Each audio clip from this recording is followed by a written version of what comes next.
Hello and welcome back to my channel. Today I am going to show you how to make chia seed jam with frozen fruit. Now I've been making this pretty much every week or every other week for the past few months. I've shared a raspberry chia jam, a strawberry chia jam, and lately I've just been making it with this bag of summer fruits because, well, it's really budget friendly and it's just so easy, and my supermarket's always got these lovely berries and I just like the kind of mix of berries for different antioxidants and nutrition for my family. So what I've got is a whole bag. I'm going to cook up this whole bag of berries. We've got chia seeds, and then I use stevia as my sweetener of choice, but you could use maple syrup or honey or regular sugar or coconut sugar, really anything you like that you normally use for sweeten. That is what we're going to do. And the first step is to cook up all of our berries. So I'm going to pop them all in a saucepan and get them cooking. So you can see all the frozen fruit is in a saucepan, and there's just such a beautiful mix of red currants, black currants, strawberries, blackberries, raspberries, just such a beautiful selection of berries. You can hear it's already starting to sizzle a little bit. You just need to keep a close watch on it, give it a stir. The smaller fruit will start to dissolve and soften a lot quicker than the bigger, so just help it along the way. Keep a watch until all the fruit is lovely and softened. You can see the smaller berries are starting to slowly soften, and I forgot to mention that the bag is 500 grams that I'm using, which is just over a pound.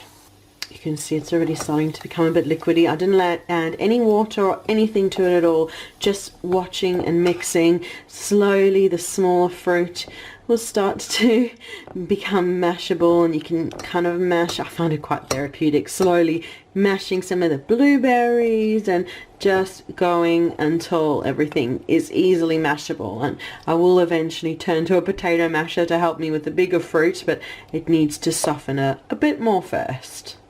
And the jam is bubbling away. It's really up to you how long you want to bubble it away for. I definitely want all that a lot more mashed than it is, so mashing it away. These bigger strawberries and raspberries need a bit more time to soften before they can be mashable, so yeah, just keep going until you're happy. And now it's ready for the potato masher. I kind of go in there while it's still bubbling, help it along with the potato masher, try and mash those bigger pieces of strawberries till we have a smooth berry mixture. So I've got it off the heat now, and I'm just mashing it to mash these last bits of berry. If you want, you could go so far as to let it cool down and then blend it till it's completely smooth and put it through a sieve, but my kids quite enjoy it chunky like this with lots of bits of berry. I make pancakes for them and they have it on pancakes, mix it through yogurt, and they do quite like it. So I don't stress too much about getting it fine. I just do it until I am happy with it.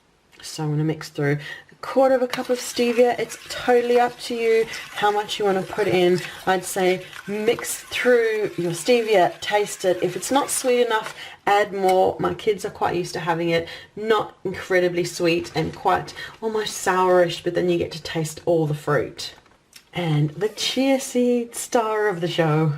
I've popped a quarter of a cup of chia seeds in, and now we just mix it all through and make sure all those chia seeds are well dissolved and mixed through our jam mixture. And then it's just a matter of allowing it to cool to room temperature. Once it's at room temperature, move it into jars and then pop it into the fridge to cool completely, and then it will thicken to a beautiful jam. It's already nice and thick, but that chia works its magic and turns it into a lovely jam. So I'm just going to let it cool, and then we'll move it into jars. So it's now a couple of hours later, and you can see the chia jam is thickened up beautifully. It's so incredible. And I've got a couple of jars I've saved back from other jars of jam before making the chia seed jam, and so I'm going to pour that into a jar now. There you go, I've got it, and I'll just very carefully pour the jam into the jam jar. You might need 1 or 2 jars, just depending on the size of your jar.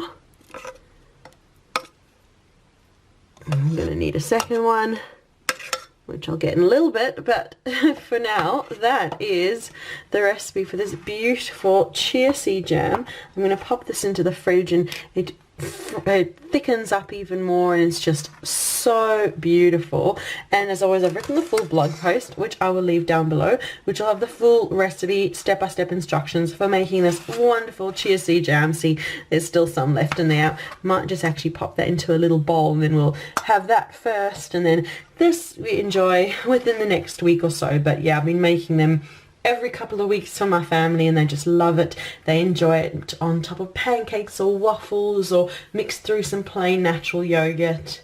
There are just so many ways to enjoy this wonderful chia seed jam, and thank you so much for watching. Make sure to leave a like, subscribe for more videos, and comment to let me know if you give this chia seed jam a try.